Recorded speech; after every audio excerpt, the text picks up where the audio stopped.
quando a gente escutou que Eliud Kipchoge estava chegando aqui, ia correr em Porto Alegre, soou como algo assim, não pode. Isso não pode ser verdade, né? Porque é uma coisa assim, realmente, Kipchoge é o maior, hoje tem quem já superou o tempo dele, mas ele construiu história, né? Ele dominou as majors por muito tempo, ele é um cara que, quando ele corre mal e ele não tá num bom dia, ele faz a casa de 2 horas e 10, né? Então, assim, ele é muito diferenciado. Sem falar que ele parece ser uma pessoa muito boa, uma pessoa muito do bem. Me marcou muito uma cena dele caminhando Sim. numa maratona. Cara, muito tranquilo. E depois, na hora de falar, sem aquela justificativa boba, sabe? Sim. Cara, não era meu dia, não tava bem. E é isso, o corpo não é uma máquina, né? Então, assim, ó, o que tá por trás da vinda real de Eliud Kipchoge para o Brasil? Então, na verdade, sabe que tu fala isso, né, da vinda do Kipchoge, às vezes não parece. Até ontem a gente postou, não sei se tu viu, a gente postou uma foto dele ali já com o númerozinho de peito, né? Aí tu olha aquilo e diz, será que é verdade mesmo que está acontecendo isso, sabe? Às vezes a gente também não acredita muito que aconteceu, sabe? Que vai acontecer, né? O que aconteceu? A gente tem um agente, que é o Luiz Fernando Poço, ele, inclusive é o mesmo agente do Rio de Janeiro também, que trouxe os atletas para o Rio, porque o selo Elite exige que tu traga esses atletas, né?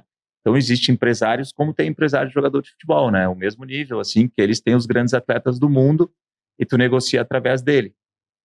E esse agente, ele foi o agente do Marilson a vida inteira.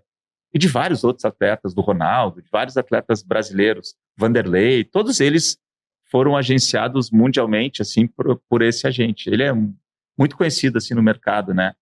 E aí ano passado, a gente fez uma ação muito legal com a NB 42K.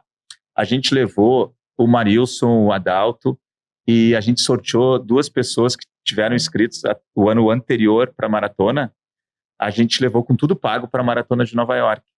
E a gente aproveitou também, fomos várias pessoas da Run Sport, sabe, da nossa turma ali, a gente estava em quase 20 pessoas lá. E aí até eu, depois de 14 anos, corri maratona de novo, me entusiasmei, assim, que fazia anos que eu não corria uma maratona, agora é a vez de eu voltar a correr, né? Aí corri. E aí ele tava lá, o Poço, né? E aí eu fui lá tomar um café junto com o Marilson Adalto, conheci ele, e aí a gente negociou lá a vinda desses atletas elite para a nossa prova. E aí a partir começou a negociação, negociamos e tudo mais. Aí passou muito pouco tempo dali, ele... Cláudio, eu quero falar contigo, eu tenho um projeto na minha mão, porque ele é o agente para a América Latina do time que cuida do Kipchoge. O Kipchoge tem uma agência, que é a maior agência do mundo, que cuida de atletas. É um absurdo o que eles têm de atleta, eles têm 80 medalhistas olímpicos, é só um nível Kipchoge, assim, sabe? Só que diversos campos, ramos. E aí, ele disse, Cláudio, tem um projeto em mãos aqui, porque ele é o agente da América Latina, desse aqui, e eu quero te apresentar. Daí, quando ele falou do projeto, inicialmente eu disse, esquece, né? Eu não vou ter condições de... Imagina, a Run Sports vai trazer o Kipchoge para Porto Alegre. É mais que um sonho isso. Nem no meu sonho, assim, eu estaria, sabe, pensando numa coisa dessa, né? Algo que nem passa pela cabeça, né? Eu disse, mas manda, né? Daí ele mandou, assim, que nem as pessoas falam, é caro trazer o Kipchoge. Nada se falando em números por Kipchoge é caro, nada. Tudo que ele cobrar vai ser barato. A diferença é que tu tem que viabilizar financeiramente aquilo, né? Mas não que seja caro, porque ele entrega, né? Sim. Então, o que ele cobra, ele vai entregar. Então, a visibilidade para a marca, a visibilidade para a prova, a visibilidade para o Brasil, para os seus patrocinadores. Então, a gente conseguiu ali, graças a Deus, a gente estava negociando com outras maratonas também, né? Aí eles fizeram um belo dever de casa da nossa prova, tudo que já tinha acontecido, não tinha acontecido, sobre Porto Alegre, sobre o Brasil, tudo, estudaram bastante. A gente conseguiu uns apoiadores bem legais, assim, então, se puder até falar, assim, a própria Prefeitura de Porto Alegre entendeu muito sobre isso. Para ter uma ideia, o valor de mercado que ele vai deixar na cidade é em torno de 70 a 100 milhões de reais. Caramba! Não ele como todo mundo que vem para a prova, né? Mas o retorno do investimento como um todo. Aí a gente conseguiu com o próprio Golden Lake, a própria New Balance, a Unimed Porto Alegre e a Huawei. Então esses foram os apoiadores que ajudaram a investir para que a gente possa, de fato, trazer o Kipchoge. Aí a gente entrou nessa concorrência e até foi muito engraçado, né? Porque aí tivemos algumas reuniões, assim, Aí quando, tudo fechado, tá, vamos assinar o contrato, né? E a gente assinou, mandou para eles, e aí eles assim, não, amanhã vem o contrato.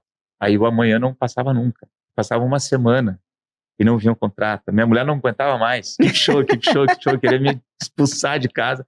Porque para eles assim, né, para eles era a vida deles, assim, eles estavam tocando um dia mais, um dia menos, só que para nós, cada dia que passava era uma angústia, assim, né? Então, mas de graças a Deus veio.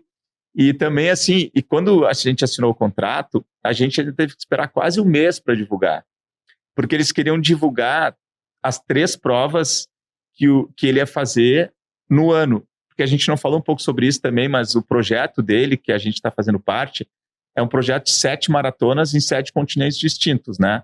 Então ele queria fechar as 3 maratonas desse ano. Então antes de ele fechar, ele queria anunciar todas elas juntos. Então anunciou primeiro, foi Cape Town num dia, passou 2 dias, anunciou nossa, e depois a Melbourne, que é a última, né?